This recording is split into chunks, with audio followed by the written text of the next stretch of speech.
Thank you, choir. Joel, I think we're on the verge of having to add a third row. Would you pray with me?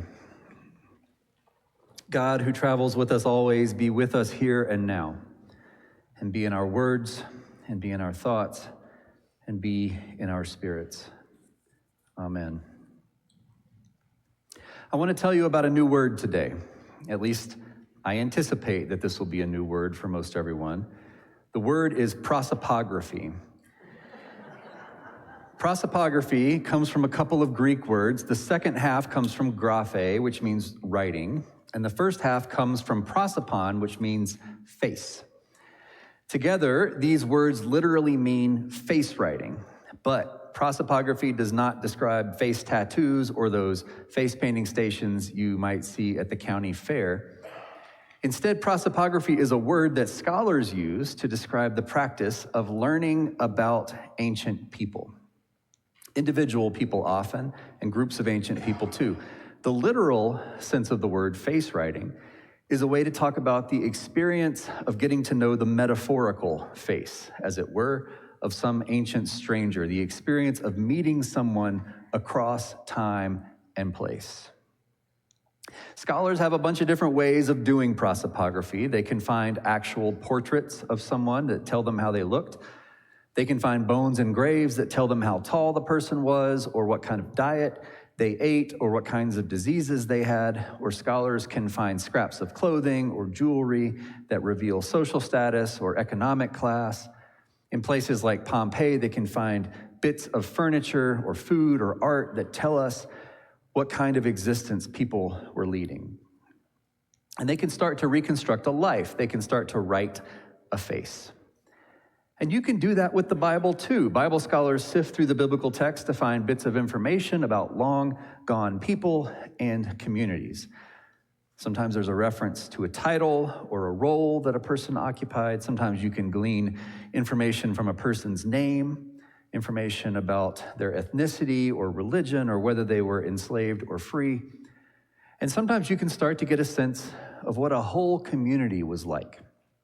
This passage that Ken just read from 1 Corinthians is actually one of the most useful passages in the New Testament if you are a prosopographer.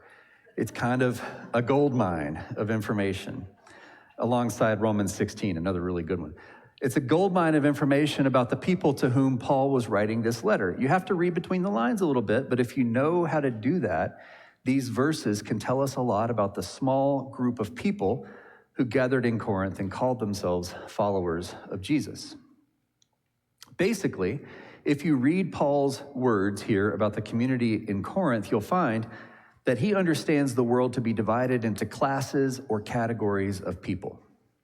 There were the wise people, Paul says, wise people who seem to have been educated, people who occupied important places in culture and government and society. There were powerful people, Paul wrote, people who held a lot of sway because of their job or their status. There were people of noble birth who were born into privilege and wealth, and who by virtue of their name had a head start in life.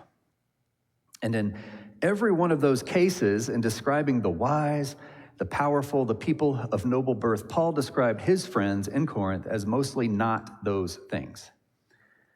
Not many of you were wise by human standards, Paul wrote. Not many were powerful. Not many were of noble birth with a lot of built-in privilege. In this part of the letter, Paul was systematically denigrating the Corinthians and telling them how very unimportant they were. And he meant it as a compliment. I was reading an article the other day in The Atlantic about the protest in Minneapolis, but protest is probably too small a word for what's happening. Perhaps it's better to say that I read an article about the large-scale organizing and activism that's happening in Minneapolis. This article was making the point that Minneapolis is currently filled with people providing aid to their neighbors, people delivering groceries to strangers who are afraid to leave their homes, people operating simple but sophisticated surveillance networks to alert each other about the locations and movements of ICE agents in the city. The city of Minneapolis has been transformed in the space of weeks into a loose but connected web of people who are all attempting to help each other. And one of the points the article was making is that those networks are filled not with career activists or operatives or people with a lot of specialized training, but the Minneapolis operation is run by absolutely everyday people. The people surrounding elementary schools to ensure that ICE agents can't get in to take kids away are just some of the parents of the kids who are learning inside. They form human chains around the schools every morning, and they stay there until the last bell rings. The people shuttling food to strangers are just grandpas taking a break from ice fishing. They aren't radicals. They aren't some leftist army. They're just people. Some of these people voted one way, others of them voted another way. They hold really varying opinions about immigration and the meaning of citizenship, but they've all banded together under what the article calls neighborism. Neighborism is the idea that we owe something to our neighbors and that we ought to all look out for each other in times of need. And some of the strongest neighborism in Minneapolis right now is happening in churches. Maybe it shouldn't be surprising how much of what's going on in Minneapolis is being organized out of churches. Jesus, after all, Jesus himself is said to have said that we should love our neighbors, and at least some Christians have been paying attention to his words. Again, these are people who didn't all vote the same way, who don't all agree on everything. These are people who theologically are very, very far apart from each other, and often theologically quite conservative. But if someone's trying to steal their neighbor away in the dead of the night, they're going to be out there honking their car horns and whistling their whistles and recording it all on their phones. If someone is afraid to leave their home, these people are going to drop off snacks for the kids and books from the library. If their neighbor is being targeted and made to feel alone, these are people who are going to show up loudly and visibly to let that neighbor know that they are not alone, that they are a part of a community that cares about them. Churches are transforming themselves into food warehouses and warming centers and into the nodes of information networks because churches understand neighborism. If these people in Minneapolis had been radicalized, then they had been radicalized by the words and actions of Jesus. And you get these images, you get these photographs and videos of little Lutheran grandmas in their winter coats standing face to face with men in tactical gear and assault rifles. You get these pictures of everyday folks like the ones you would see at a bridge tournament standing in the streets surrounded by clouds of tear gas.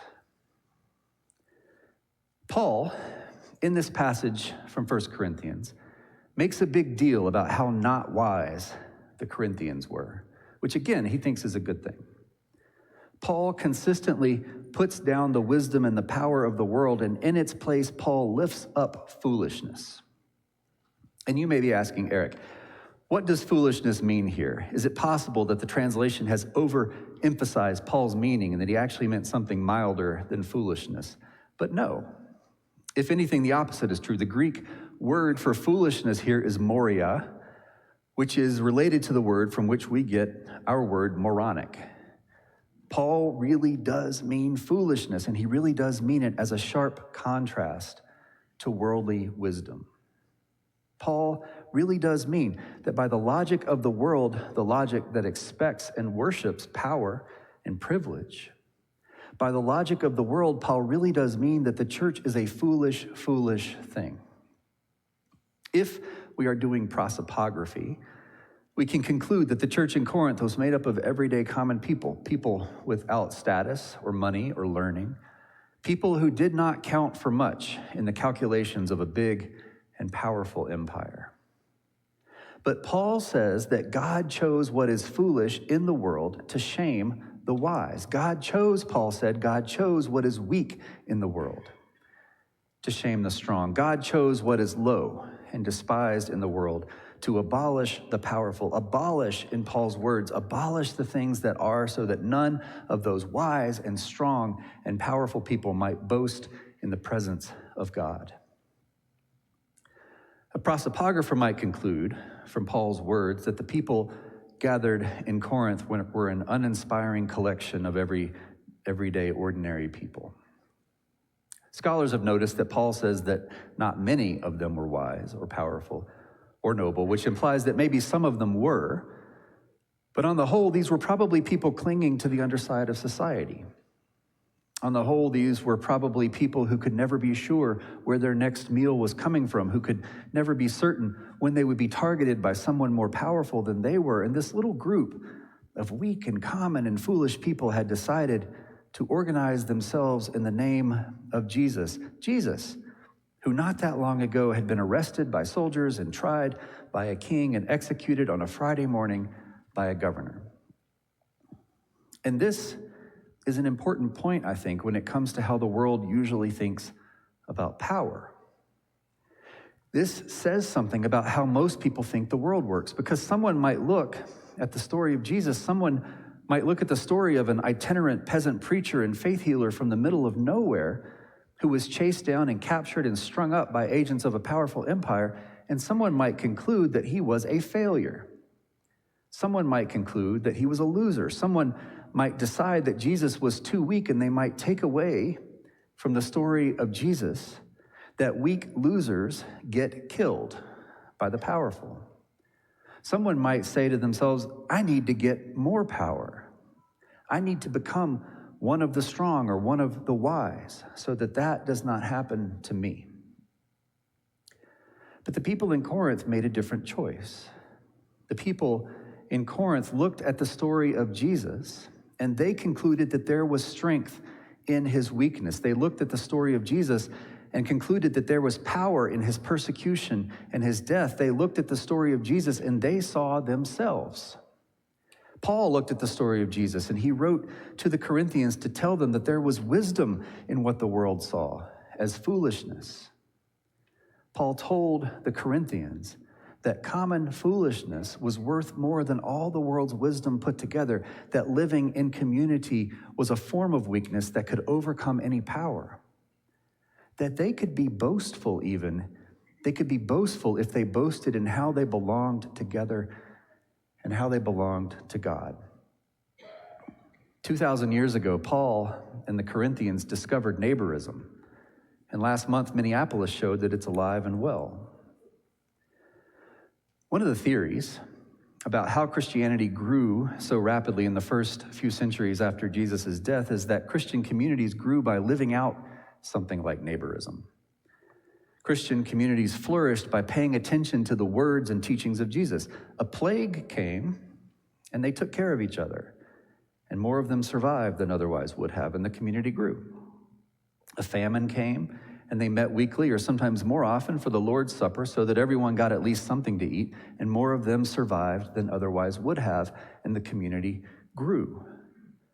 War came, and they protected each other. Persecution came, and they hid each other from danger. They took in orphans. They cared for widows. They formed networks of mutual support. They practiced neighborism. And in the space of maybe 10 generations, they went from dozens to millions. And all of that foolishness had made them wise and strong and powerful. It is a mixed blessing, all the wisdom and strength and power that the church has accumulated over the centuries. All of us have been born and lived our lives at a time when Christianity is powerful, for better and very, very often for worse. Power and strength and wisdom have corrupted churches in many ways, so much that now we can find ourselves a little bit surprised to read about churches organizing mutual aid programs. We find ourselves now living in a time when we can be surprised that churches band together to deliver food to immigrants. We can be surprised when churches resist the government. We can be surprised when churches follow the teachings of Jesus because we have come to expect the church to be cowardly in all of its power. But Paul was right when he said that sometimes the right answer to power is what looks like weakness. Paul was right when he said that sometimes the best response to all the so-called wisdom of the world is a little bit of common foolishness. Jesus was right when he taught us that the holiest and most radical thing we can ever do is to love our neighbor. And at the end of all these centuries of power and privilege and strength, at the end of all that wisdom, the church now has the chance to remember that God chose what is low and despised in the world, as Paul put it. God chose the things that are not in order to abolish the things that are. God chose what is weak in the world, to shame the strong. God chose what is foolish to shame the wise. God is calling the church in all of its common foolishness to do the greatest and most foolish thing Jesus ever asked us to do, to love our neighbors.